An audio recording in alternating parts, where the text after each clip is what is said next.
So come on in, you guys. Welcome. Welcome, everyone.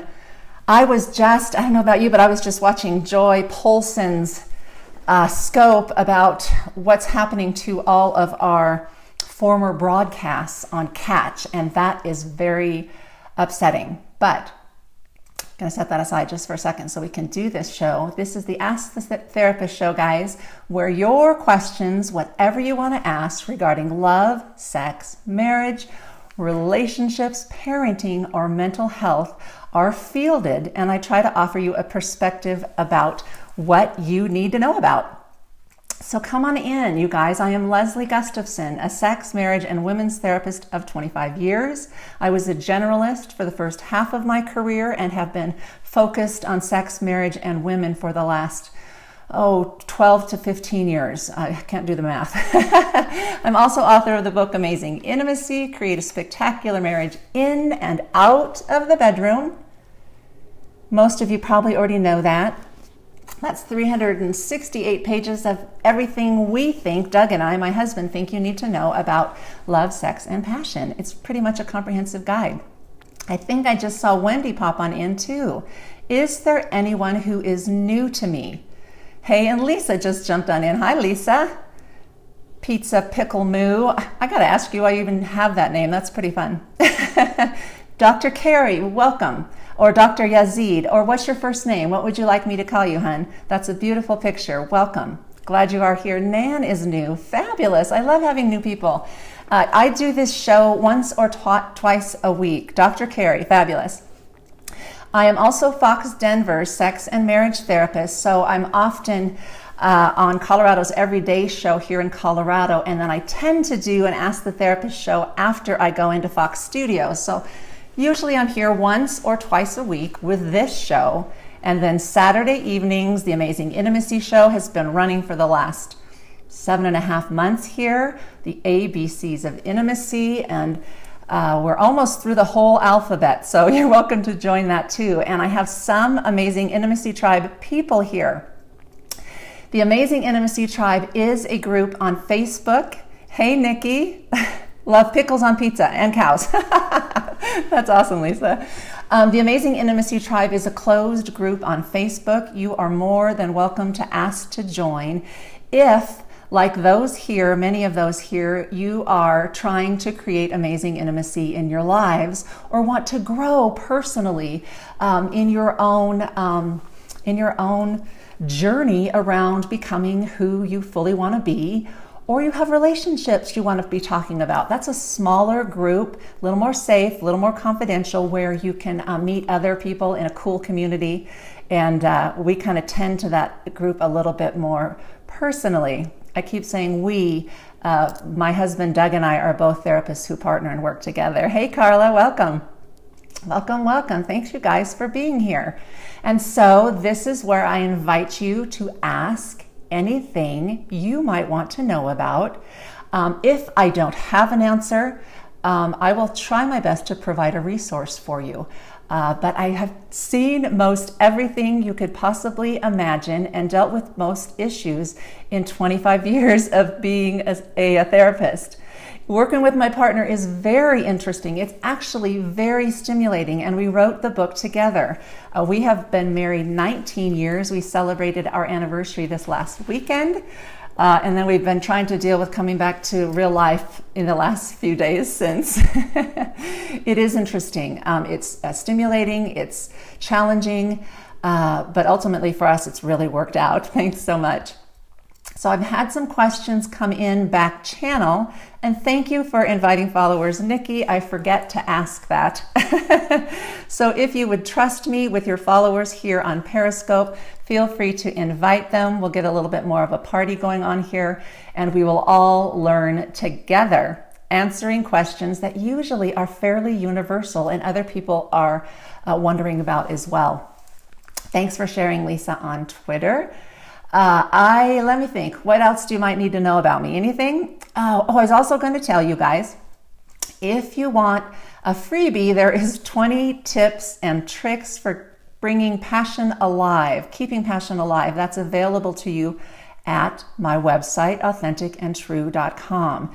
And I want to tell you about that now because Friday, our next newsletter full of free content to grow your relationship and yourself is coming out. So if you opt in and get that freebie, you'll also get in our email list so you get more free content coming to you. Not very often, will not spam you. You'll probably get new content once a month into your email, but there is a free article there that we wrote to help you kind of spice up your relationship.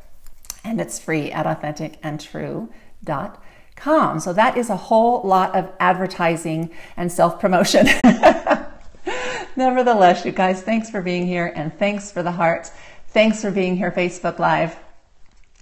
Welcome, welcome, welcome. And one J. Do just came in and he's a great follower. Yes, hey, great followers. And I don't even know their name and they've been here forever. So you guys, here's how it works. You can ask me whatever you want. If there's lots of questions, it helps if you copy it so that in case I miss it, you can just paste it back in the comment line and ask it again so I get to it. Anyone want to be so bold and courageous as to ask the first question? And I appreciate you being willing to do that. Not only for yourself, but for everybody else here. And there's the chocolate heart. Who's carrying the chocolate heart? And hey, Facebook, welcome Facebook Live. You can also comment Facebook and ask questions, anything you want to ask about sex, relationships, love, parenting, mental health, usually get a lot of sex questions, but we'll see if you have a bold group here. Funky Farmhouse just came in. I have the chocolate heart. Yay. Anxiety on your job. That's a great personal question. How to cope. It's kind of a long answer because the journey has changed over time, Dr. Carey. Originally, when I first started out, of course, it was a lot more challenging because I was growing and becoming my own person. At the same time, I was becoming a therapist, and it was all just a lot to take in and manage. I supervise interns now, and interns come with a lot of anxiety and performance worries and all of that. But as experience has happened for me over time, it's really become a part of my life. I am just a therapist. I have a way to come home and shift most of the time and get away from it so that I can pretty much leave it at the door. I'm blessed to have a husband who will process things with me if I have a difficult case, if there is something troubling. Sometimes just getting it out. As you know, talking can be very helpful if you're feeling anxious. It unhooks that cingulate part of the brain that likes to go round and round and round and worry over a problem. How long does it typically take to get back to the norm after a hysterectomy, forced menopause? It's going to be fairly individual because the healing is the biggest challenge, not unlike having a C-section, right? Which is also very challenging to come back from because there's actual change in physiology, change in you physically. But you should be able to get back to as good a functioning as before, as long as hormones are being managed. Hormones can sometimes get tweaked, not only with pregnancy, but in menopause, and certainly post-hysterectomy. So balancing out the hormones again, and depending on your own individuality around how emotional it was for you, there may be some emotional recovery that makes it hard to get going again. How to handle a spouse that may have a drinking issue. Some days are fine and other times are blow-ups. I would want to know a lot more about a drinking issue, how much, how often, and what happens. Balancing the hormones. Thanks for putting that in the comments. How often he is drinking, how much he's drinking, and how long he's been drinking for, and how that's impacting not only your relationship, but his whole world. We start thinking, at least in part, about alcoholism as an issue when you start seeing decrease in functioning in numerous areas in a person's life, not to mention the negative consequences that tend to build when someone's over drinking or alcoholic. So I'd have to know a lot more. It sounds like it's concerning to you, and that's enough to be troubling. I would certainly talk with him when he has not been drinking, sharing from your heart about how it's upsetting to you and exploring with him what that's about for him. Some people drink to cope. Some people drink to cope over time and develop a more and more, it becomes difficult for them, or they become alcohol dependent and more problems. Some people do just drink to cope for a little bit with stress, but it doesn't actually take hold to where there becomes dependence. And that's something tricky to sort out. I hope that's not too complicated of an answer for you, but if there's been a change and he started drinking, then that's very curious why now, and what the drinking is about. And if it becomes more problematic, you have to get a little tougher over time. If it really starts becoming dependence, the strategies that you take become a little bit harder core. He's been drinking since 14. That's a very long time. If he drinks every day, if he's dependent on drinking, then you have a serious issue, and I would say seek out help. If not for the two of you, if he's willing, but for yourself. Of course, there's always Al-Anon, which is a supportive community if you think he seriously has an alcohol problem but isn't willing to get help. By all means, jump in with any question. Go ahead, Dr. Carrie Sweet. And Facebook too, thanks for being here. Replay viewers, how do you overcome having back injuries and tiredness to be intimate? I don't think you mean imitate. Yeah, I don't think you want to be imitating. That was a fun typo. Well, all health issues are going to have a complicating factor when it becomes, plays a role in your intimate life. Unless there's serious pain still going on, that's complicating sex, then that's a whole different issue than there's reticence to have sex because you don't feel like it or feel up to it. It depends. If it's causing pain, there's a different answer. If it's just because you're struggling and you're tired, then I would talk with and I know here with your husband or he with you about kind of carving out time where you're not as tired. But if there's pain, that would probably take kind of a separate answer from me because we don't want to be intimate sexually and have it hurt. The reason that is once we start pairing pain with sex, we have a tendency to not want sex and it can start to diminish desire. So if there's a pain issue, you want to be really careful because sex should not be painful, and when it is, there sometimes is complications as a result of that. Sexual pain or just back pain or any kind of pain that is spurred on in the sexual experience can then make it a negative experience. Men who have commitment issues, older men in their 50s divorce, what should a woman do? Well, if he has commitment issues, I don't know if he's really available, is he? And that would have been something you might want to flesh out, or like Melissa Ledger says here, she's kind of the dating expert here, you need to filter, #filter like a freak as you start to enter into relationship, or if you're dating, to see if somebody is truly available. And over time, you will know by their increasing commitment, surrender, and selflessness in part. But if you're dating a commitment phobe, then you're probably set up at this point for a very difficult journey, and you're probably needing to consider whether or not you can journey forward. If you don't have the same end goal and you're shooting for the same outcome, which means you want to be in committed or married relationship and he does not, then you could end up in a power struggle indefinitely.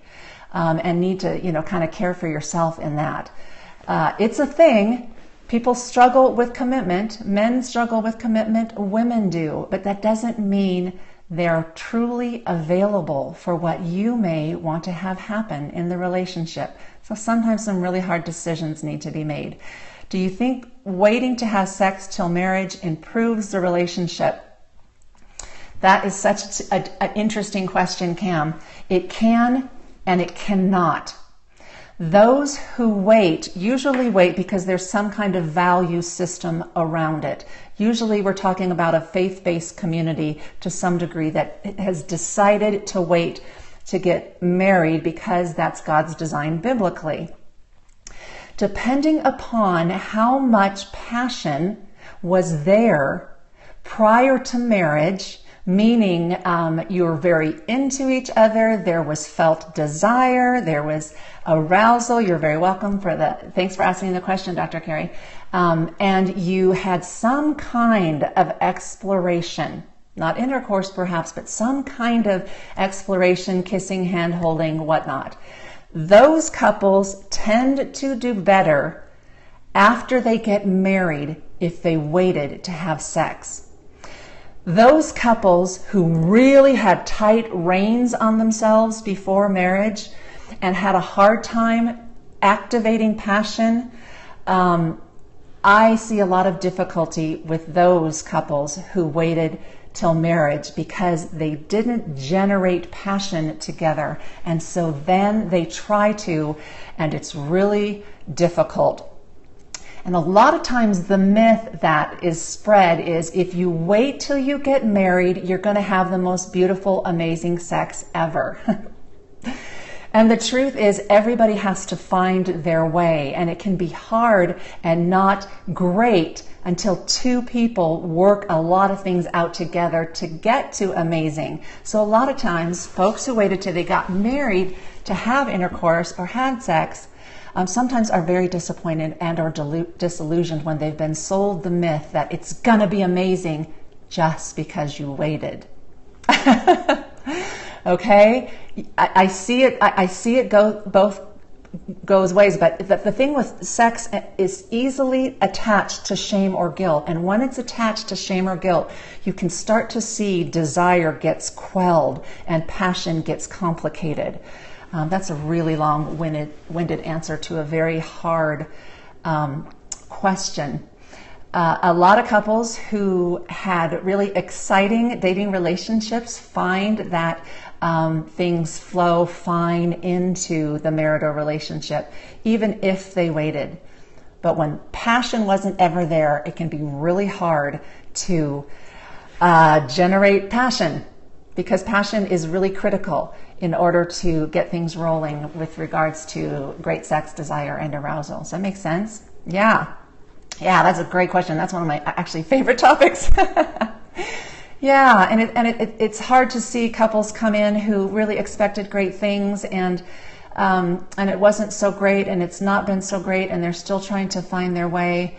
Messages, really strong fear-based messages in a person's history can sometimes really put a damper on great sex later. So what dare we a couple do that just have mediocre sex? First thing, you need to go to our website and get the freebie, which is 20 tips and tricks for keeping passion alive. That could help. There's lots of ways to spice up relationship. Starting with probably first and foremost, getting to know each other more deeply, more vulnerably, and more transparently outside of the bedroom. That can sometimes spice things up because you are seeing more of each other than you have seen before and getting to know each other in a more novel way. But there's lots of things that you can do to add novelty, change things up in the bedroom as well. And there's some tips and tricks for you in that. Seems like we've done other scopes about that too. I think we did in the Amazing Intimacy show, which is we did a whole series on eroticism. There was 4 different scopes on that. There was a lot of information that would help around this arena. Does passion make a relationship better? Passion makes people want to stay in a relationship. Flatlining, relationships that lack aliveness and interest tend to lead towards boredom, and people want to be in something that feels like it's alive. So passion is very important in and out of the bedroom. Yeah, does that make sense? Yeah, most people want to be in a relationship that has something going on. Energy, connection, knowing each other, fun, playfulness, pleasure, great sex. Yes, that's a great question, Mia. Yeah, and when you've been in longer term relationship, longer term marriage, that can be harder because we tend to slip into same old, and complacency, or fashion can be like fire and gasoline. Aggression can be like fire and gasoline, but passion, I usually think of that in a kind of a framework, not just run amok, anything goes passion. Will it cause more conflict? Passion cause more conflict? Possibly. You may have to work at the relationship more if you're two passionate people, okay? If you're two strong, opinionated people who are fiery and passionate and stubborn, then you probably have a lot more difficulty negotiating connection and what you each want, meaning that you can get on the same page and be like-hearted and like-minded. Conflict can diminish passion. Arguments, conflict, tension, stress. So if your difference is enlivening to you, then it can help build passion. But if it feels like it's cantankerous or oppositional or negative, it can diminish passion. Yeah, that. Yeah, I mean, being fiery and negative and angry, while it has energy, is not always productive or passion building in the bedroom. In fact, it can do the opposite. Conflict can pull us away from each other if it's not resolved to a softening and to connection and to understanding each other, even if you come from really different positions around things. This is lively. This is a good question. I had a question come in direct message anonymously. I let people ask questions to me either through Twitter or Facebook, and there was one that got sent in today. And the concern was about sexual desire and the effect of antidepressants and or blood pressure medication on sexual desire. Because I'm reading between the lines, I believe this couple was being affected by one or both. And sexual desire can be diminished by certain antidepressants, typically in the SSRI category. Those are pretty now well-known culprits for not only diminishing desire, but also inhibiting orgasm, okay? Not always the greatest choice, but if you're depressed, super important to be on an antidepressant if it's recommended by your doctor. But sometimes the side effects are diminished desire and inhibited orgasm, which then affects a couple for sure.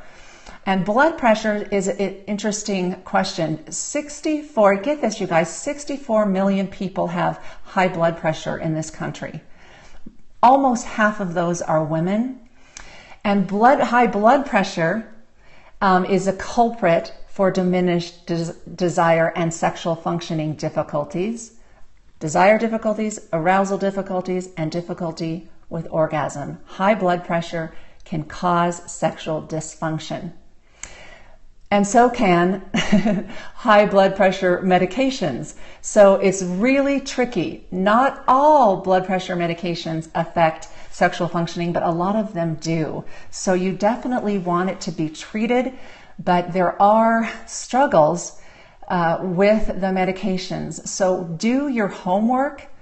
If you have to take blood pressure medication, if you have to take antidepressants and you are having side effects, look into other options, because there are other options for antidepressants, okay, besides the SSRIs that classically diminish and create problems. Diabetic medications too, yes, lots of different medications. Usually, and the thing about the blood pressure, which is kind of interesting, because we don't usually think of it as decreasing desire, but for women, since many women don't experience desire until arousal begins to occur, which means she feels changes in her body when she becomes intimate with her partner. And since so many women require arousal to feel desire, blood pressure medications affect blood flow.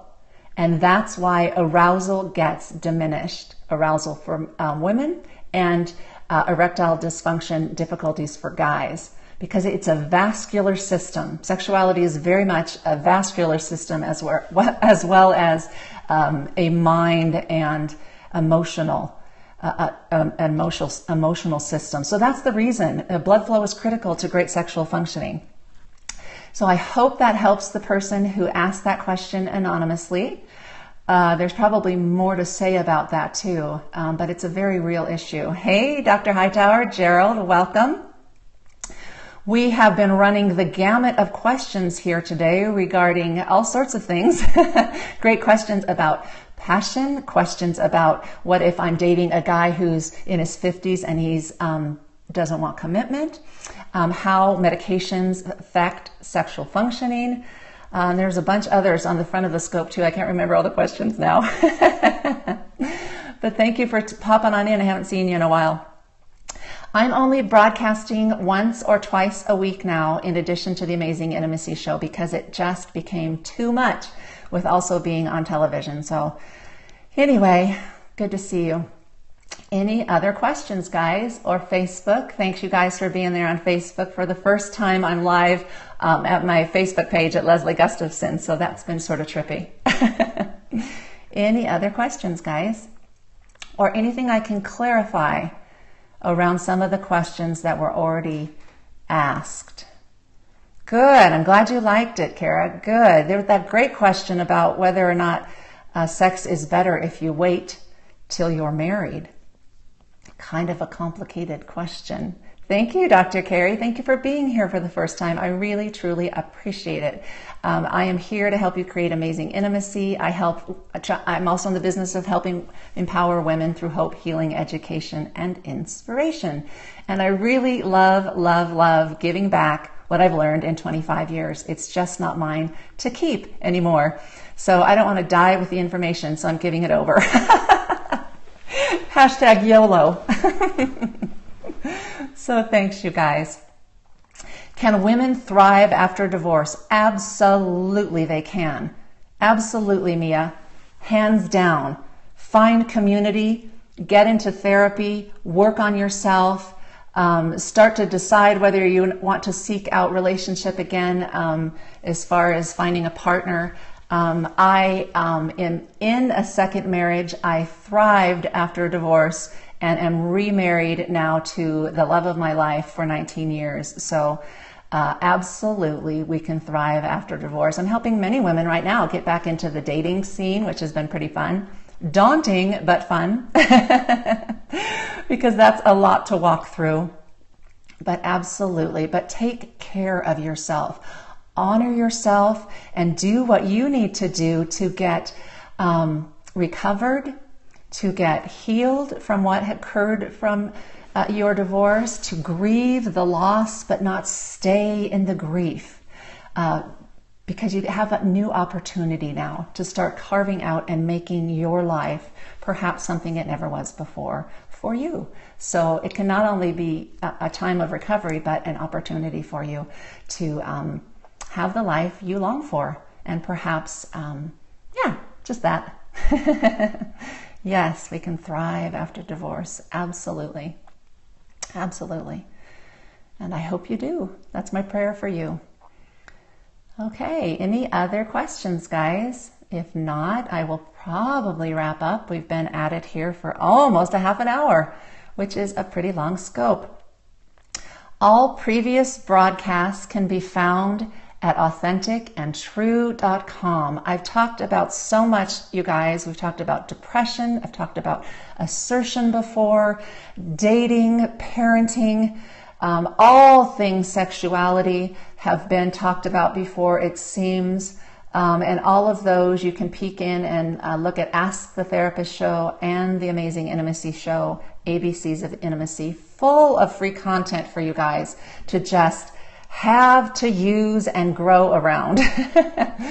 So check it out if you want to. You can also find me everywhere on social media, everywhere. I'm everywhere at Leslie Gustafson. As far as my schedule, I will be back here Friday after I do my gig at Fox Denver on Friday. I will be talking about the importance of affection in your marriage, in your family life, and why it's so important. And then 11 o'clock, about Mountain Standard Time here on Friday, we will be digging in deeper around the topic, and I will be asking your questions and answering your questions a little bit more. I won't be asking the questions, I'll be answering them. Replay viewers, thank you also for being here. You can also share this broadcast out to Twitter and to Facebook. Thoughts on women who take cheating husbands back repeatedly. Get help, get help, get help.